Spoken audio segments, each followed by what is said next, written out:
Hello and welcome to the channel. My name is Annalisa and this is going to be my July wrap-up part 2. I didn't read anything more for the All My Relations readathon, but I do have a few books that are going to roll over into next month's TBR that were related to it, and I did manage to get a Blackout for the plus size readathon. So let's start with plus size rep books. So we have The Accidental Pinup by Danielle Jackson. This one I used for the prompt book partner energy because the two main characters partner up and work together on a project together. They are both photographers, and she works as a model and he works as a photographer in a particular lingerie campaign that they're working on. This one I only gave 3 stars because it was just kind of meh. I was really liking a lot of aspects, like I liked the photography aspect and talking about different angles and how light works. The artistry of it and also them working together and collaborating was cool, and I really liked the friends that both our main characters had, but especially the female main character. And so all those were really good, but the romance was a bit of a difficulty because from the beginning the male main character's integrity is kind of for sale. He has enough money to live on, but to make things more convenient for himself, he takes extra money to kind of spy on the female main character for the company that they're both working for. And I was just kind of grossed out by that, and having that be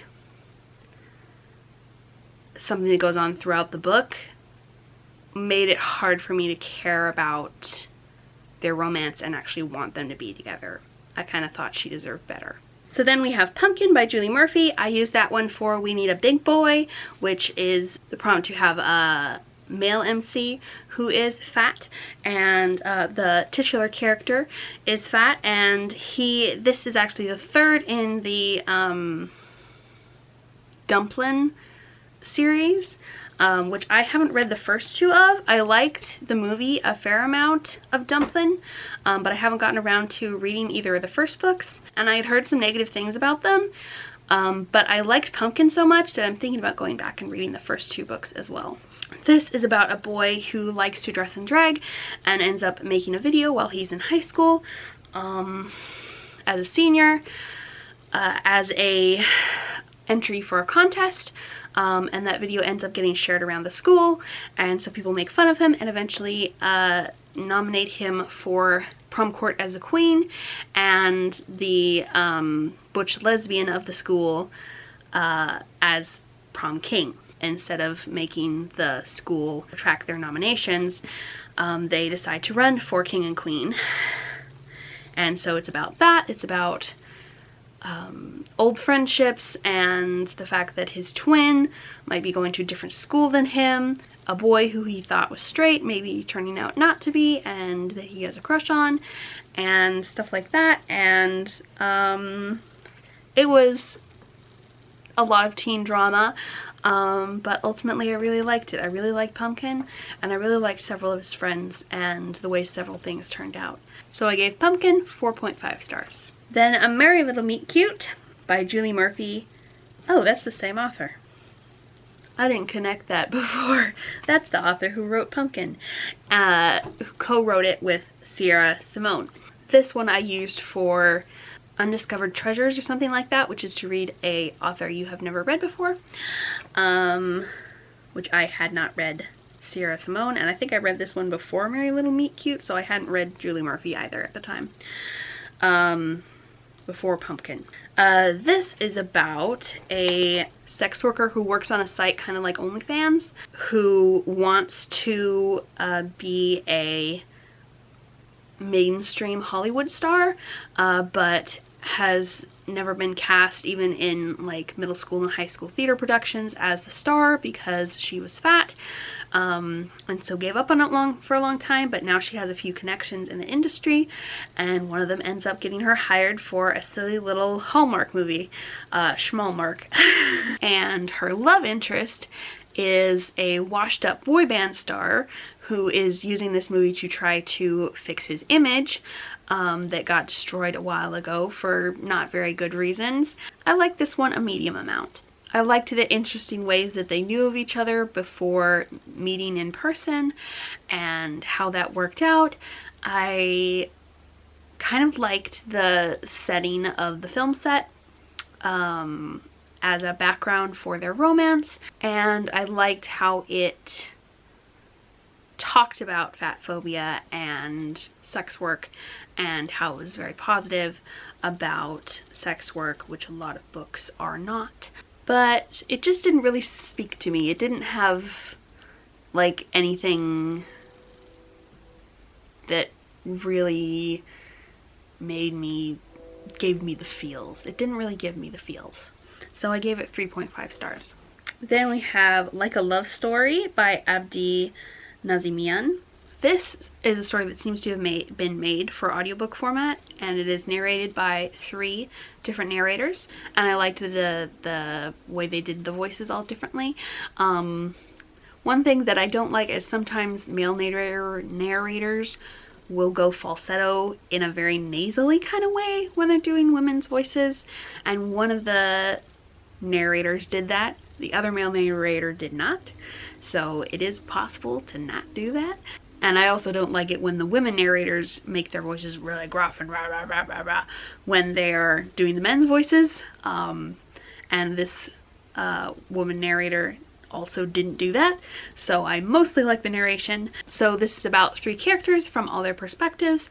One is an Iranian gay boy who his family moved to the States after the Iranian Revolution. This is set in the 80s, by the way, and a big focus of it is the AIDS epidemic. So a lot of really dark and triggering content, so be aware of that, surrounding AIDS and homophobia. The other male character is a gay boy who is the only gay out boy at his school, where Rezi, the other boy, is going to start school soon, and his name is Art, and Art's best friend Judy, who is straight and is also plus size. It is about them finding friendship and romance and dealing with the fact that Judy's uncle has AIDS and they're all worried about getting AIDS. And Rezi in particular is afraid of it to an irrational extent. He doesn't really totally understand how it's transmitted and how it's quite difficult to transmit. There's a lot of fearfulness and a lot of hurt, and they go to some protests to try to get the HIV medicine to be reduced in price, and to try to get the Catholic Church to stop being anti-condom. Yeah, it was really hard-hitting. There were some things that the friends got mad at each other over that I think were a bit blown out of proportion, and they didn't need to get that friendship endingly mad at each other over.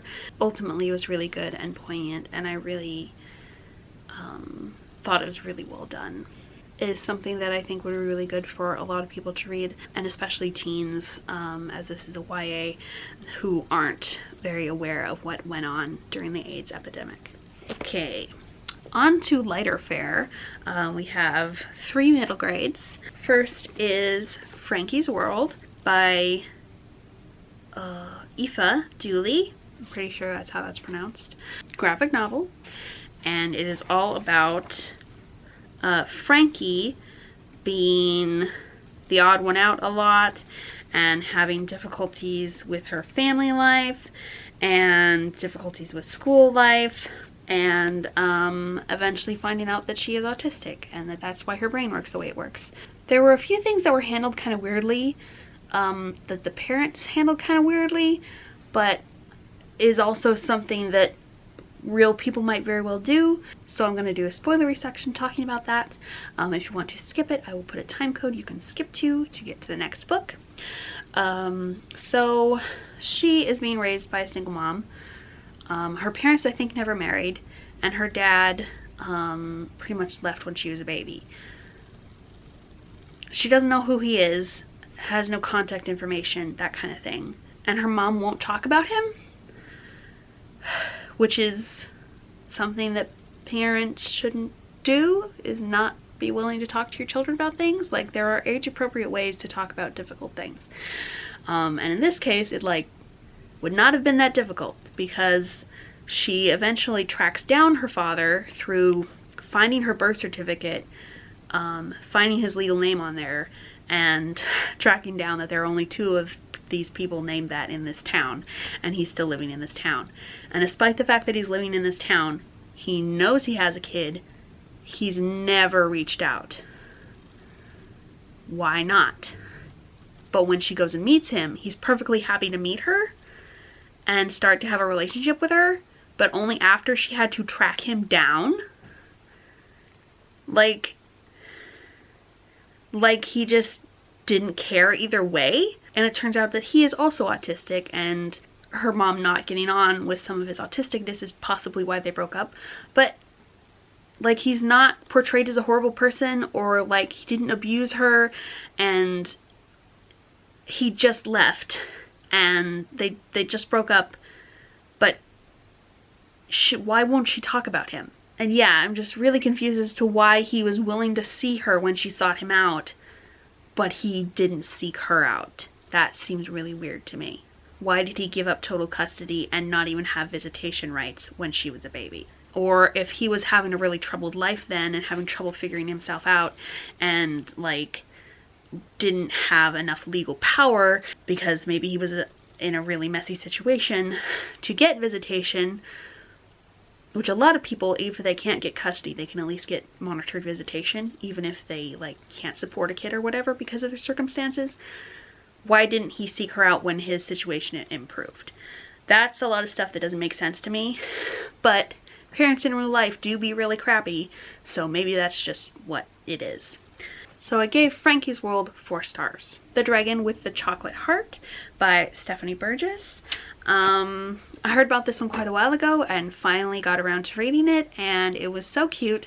It is about a dragon who gets turned into a human girl and develops a love for chocolate and wants to work as a chocolatier, and has a hard time doing so because she's all raggedy looking and not fancy and doesn't know manners because she's a dragon in a girl's body, and so no one wants to hire her as a apprentice chocolatier. And she meets some friends.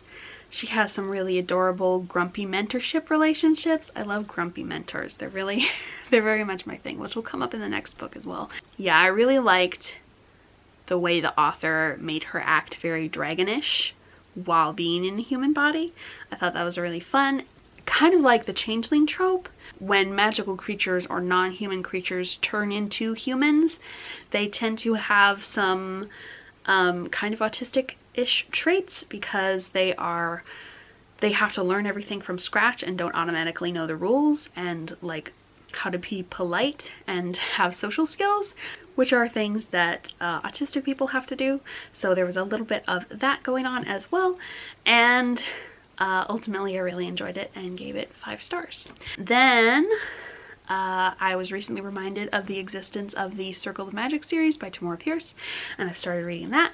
I read Sandry's book first. It is the first book, and it is about the gathering of 4 magical little children who have weird magic. So instead of having like the incanting spells and stuff like a lot of mages do, or having like power over water or power over fire or air, they have power over metal, plants, fibers, and weaving, and what's the last one? Weather. And Sandry has the weaving power, and I wanted to read her book specifically because I'm doing a project for a video where I'm going to mention a lot of books that have some similar elements to that particular book. I loved this series as a kid, and I love it now. These 4 are brought from disparate situations where no one wanted them, or they were in bad situations and they had to use their magic to survive, or somehow their magic showed itself, so they get gathered up together and brought to Winding Circle, where there are a few mages who have similar powers and are going to be able to teach them, whereas in the rest of the world nobody really recognizes their type of magic. And this has a grumpy mentor. She is named Rose Thorn, and I really love her character. I also love Lark, who's another of the teachers. Actually, I love all 4 of the teachers. Each kid gets their own teacher, but they're also sort of parented by all 4 of the teachers, because they are all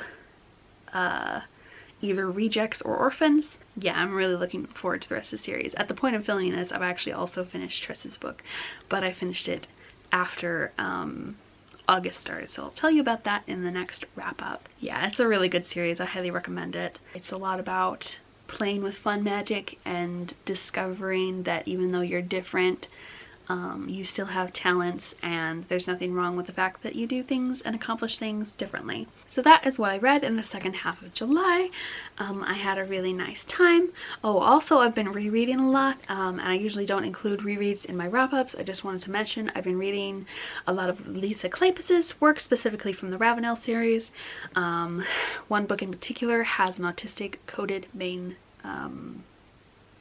character, the male love interest, Tom Severin in Chasing Cassandra, and then I've also been rereading other autistic romances, specifically those by Chloe Leese, and there's a new one that I will also be reviewing in the next wrap-up. But yeah, I've been having a really good time rereading autistic and autistic coded romances. They make me happy. So I'd love to know how your July and your summer have been going. Have you had any vacations already, or do you have any planned? And I'd love to know if you're familiar with any of these books, if you want to read any, if you have read any and enjoyed or not enjoyed. And I'll see you in the next video. Thank you so much for watching. If you'd like to leave an emoji, how about a whale? Because I am very excited about the orca craze that is going on right now. By the way, if you want orca, specifically Destruction Orca merch, I'm going to link a shop below that has really good stuff and has made the originals of some art that has gotten pirated a lot. So you might enjoy that. There are stickers, shirts, and now pins. And I'll see you in the next video. Bye!